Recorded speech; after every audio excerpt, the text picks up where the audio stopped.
CPMകാർക്ക് സാധാരണ ഈശ്വര വിശ്വാസമൊന്നുമില്ല. അവർ നിരീശ്വരവാദികളാണെന്നാണ് പറയുന്നത്. പക്ഷെ തലയിൽ മുന്നിട്ട് അമ്പലത്തിൽ പോകുന്ന പലരെയും നമുക്ക് കാണാം. അയ്യപ്പൻ്റെ മുമ്പിൽ ചെന്നിട്ട് കൈ തൊഴാതെ നിൽക്കുന്നവരെയും നമുക്ക് കാണാൻ പറ്റും.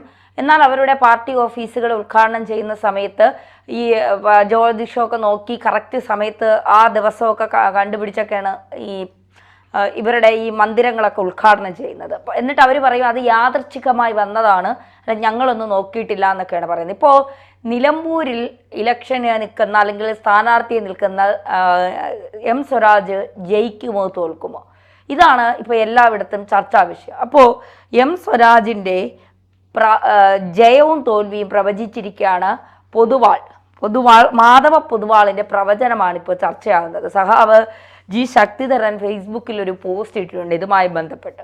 അതിലാണ് എം സ്വരാജ് ജയിക്കുമോ തോൽക്കുമോ എന്നുള്ളത് മാധവ പൊതുവാൾ പ്രവചിച്ചിരിക്കുന്നത്. അതിങ്ങനെയാണ്: സ്വരാജിൻ്റെ ഫലം മാധവ പൊതുവാൾ പ്രവചിച്ചത്.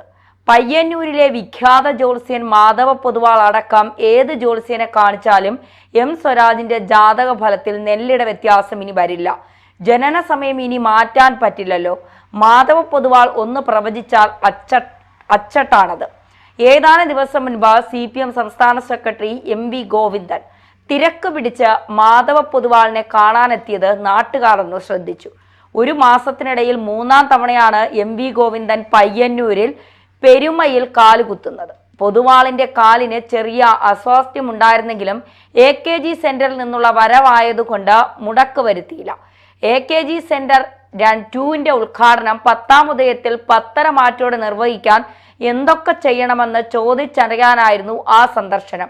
ഈ വിവരം ചോർന്നു MV ഗോവിന്ദൻ മാഷിന്റെ സഹധർമ്മിണി PK ശ്യാമളയുടെ ചെവിയിലെത്തിയപ്പോൾ എന്തായാലും മൂത്ത മകനെ ചൂഴ്ന്നു നിൽക്കുന്ന കോഴ ആരോപണങ്ങളുടെ ഭാവി എന്താകും എന്നതിൽ പയ്യന്നൂർ പെരുമയുടെ വിധി അറിയാൻ ഷാഠ്യമായി. അങ്ങനെയാണ് അടുത്ത സന്ദർശനം. അത് കഴിഞ്ഞാണ് അവിശ്വസനീയമായ സഹാവ് എം സ്വരാജിന്റെ തലക്കുറി ഗോവിന്ദൻ മാഷ് മാധവ പൊതുവാളിനെ കാണിച്ചത്. തൻ്റെ രാഷ്ട്രീയ ഭാവിയെ കൂടെ ബാധിക്കുന്നതാണ് ഈ ഫലമെന്ന് ഗോവിന്ദൻ മാഷിനറിയാം. തലക്കുറി കൈകൊണ്ട് തൊട്ടപ്പോൾ തന്നെ മാധവ പൊതുവാൾ ഒന്ന് ഞെട്ടി. എന്നിട്ട് ഏറെ പാരവശ്യത്തോടെ ഒരു ചോദ്യവും: ഇത് ഞാൻ ഇപ്പോഴുമുണ്ടോ? ഗോവിന്ദൻ മാഷ് വീണ്ടും ഞെട്ടി. സംഭവിച്ചത് ഒരു കൈപ്പിഴയായിരുന്നു. അദാനി കുടുംബത്തിലെ ഒരു പ്രമുഖന്റെ തലക്കുറി അബദ്ധത്തിൽ കടന്നു വന്നതാണ്. ഇത്ര വലിയ പെരുമ എന്തായാലും സ്വരാജിന് വരാനിടയില്ലല്ലോ എന്ന് പൊതുവാൾ ചിന്തിച്ചു. അപ്പോഴാണ് അനന്തിരവൻ തിരച്ചിൽ നടത്തി മറ്റൊരു ഓല തലക്കുറി എത്തിച്ചത്. അതാണെങ്കിൽ അതിലും കേമ. വായിച്ചപ്പോഴാണ് അറിയുന്നത് വടകരയിൽ മത്സരിച്ച KK ശൈലജ മുൻപ് മാധവ പൊതുവാളിനെ കാണാൻ എത്തിയപ്പോൾ അന്ന് കൊണ്ടുവന്നതായിരുന്നു അത്. അനന്തിരവൻ പാർട്ടി ചിഹ്നം കണ്ടപ്പോൾ എടുത്തതാണ്. തോറ്റ സ്ഥാനാർത്ഥിയുടെ കുറിമാനമായിരുന്നു അത്. ആ ദിവസത്തിലെ ദുശകനം മണത്ത മാധവ പൊതുവാൾ അങ്ങനെ പ്രവചനം മാറ്റി. അതാണ് സ്വരാജിന്റെ സ്ഥാനാർത്ഥിത്വ പ്രഖ്യാപനം ഗോവിന്ദൻ മാഷും നീട്ടിയത്.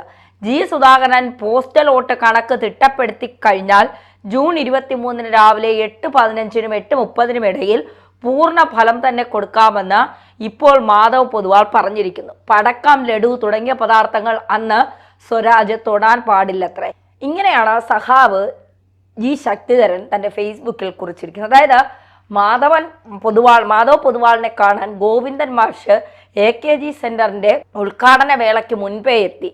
അതായത് നല്ല സമയം ആണോ, എങ്ങനെയാണ് കാലുകുത്തി കയറിയാൽ പഴയതുപോലത്തെ അഴിമതി ആരോപണങ്ങളും മുഖ്യമന്ത്രിയും മകളും ഒക്കെ ജയിലിലാകുമോ എന്നൊക്കെയുള്ള കാര്യങ്ങൾ അറിയാനായിരിക്കും ഓടിപ്പാഞ്ഞെത്തിയത്. അപ്പൊ പറഞ്ഞു MA ബേബിയെ ആ അയലത്ത് പോലും വരുത്തരുത്, അങ്ങനെയാണെങ്കിൽ സമയം നല്ലതായിരിക്കും. അതാണ് MA ബേബിയെ ആ 7 അയലത്ത് പോലും വരുത്താതെ മാറ്റി നിർത്തിയത്. പിന്നീട് KK ശൈലജ ടീച്ചർ അവിടെ എത്തി. ശൈലജ ടീച്ചർ കണ്ടത് എന്താണ്?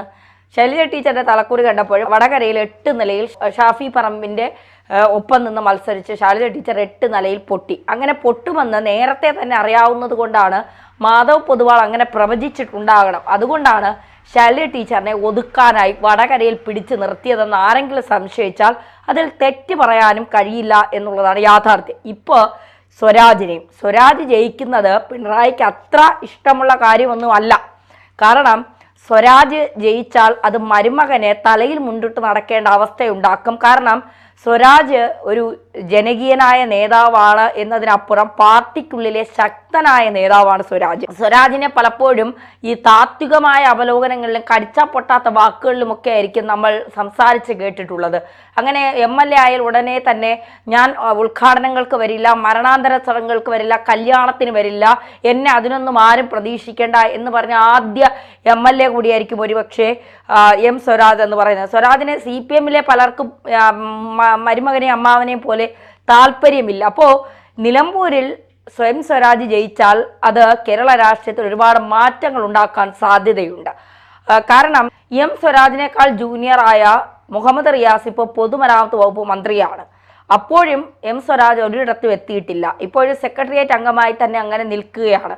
താൻ ഒരിക്കലും മത്സരിക്കില്ല എന്ന് കാല് പിടിച്ച് പറഞ്ഞപ്പോഴും സ്വരാജ് ജയിക്കില്ല എന്ന് 100% മാധവ പൊതുവാളിനെ കണ്ട് ഉറപ്പിച്ച ശേഷമാണ് സ്വരാജിനെ പിടിച്ച് അവിടെ നിർത്തിയത് എന്നാണ് പറഞ്ഞു കേൾക്കുന്നത്.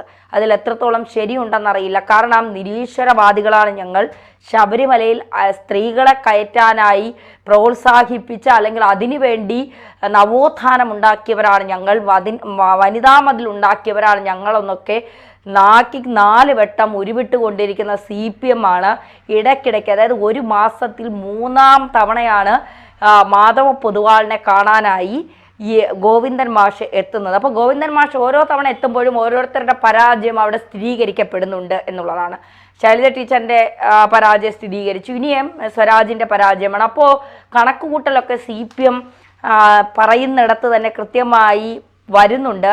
പ്രവചനങ്ങളുടെ കൃത്യമായ ഒരു രൂപരേഖയൊക്കെ ഒന്ന് വായിച്ചു നോക്കിയാൽ നമുക്ക് മനസ്സിലാകും എന്തുകൊണ്ടാണ് CPM രാഹുൽ മാങ്കൂട്ടത്തിൻ്റെ വെല്ലുവിളിയൊന്നും കണ്ടിട്ടല്ല M സ്വരാജിനെ നിർത്തിയതെന്നും അതിൽ കൃത്യമായ CPM-ന്റെ പ്ലാനിംഗ് ഉണ്ടെന്നും മാധവ പൊതുവാളിന് സമയമില്ലാത്തത് കൊണ്ട് സമയമുണ്ടാകുന്നത് വരെ കാത്തിരുന്നിട്ട് സ്വരാജിന്റെ തലക്കുറിയും കൊണ്ട് അങ്ങോട്ട് പോയതാണെന്നും അവിടെ ചെന്നപ്പോൾ നിലമ്പൂരിലെ ജയസാധ്യത ആർക്കാണെന്ന് കൃത്യമായ ഉത്തരം കിട്ടിയെന്നും അതിൽ ഒന്ന് ആശ്വാസം പൂണ്ടാണ് MV ഗോവിന്ദൻ മാഷ് അവിടെ നിന്ന് സമാധാനത്തോടെ ഇറങ്ങിപ്പോയി പിണറായിയോട് കാര്യങ്ങൾ വിശദീകരിച്ച് അതിനുശേഷമാണ് സ്ഥാനാർത്ഥി പ്രഖ്യാപനം നടത്തുന്നത്. എന്തായാലും അന്നത്തെ ദിവസം, അതായത് തിരഞ്ഞെടുപ്പിന്റെ റിസൾട്ട് വരുന്ന ജൂൺ 23-ാം തീയതി കഴിവതും സ്വരാജ് ലഡുവും പടക്കവും ഒന്നും എടുക്കാതിരിക്കുന്നതാണ് നല്ലത്. അങ്ങനെ എന്തെങ്കിലും എടുത്താൽ പിന്നീട് നാണം കെടേണ്ടി വരുമോ എന്നൊരു ശ്രുതി കൂടി അതിലുണ്ടോ എന്ന് ചോദിക്കുന്നവരോട് ഒന്നും പറയാം.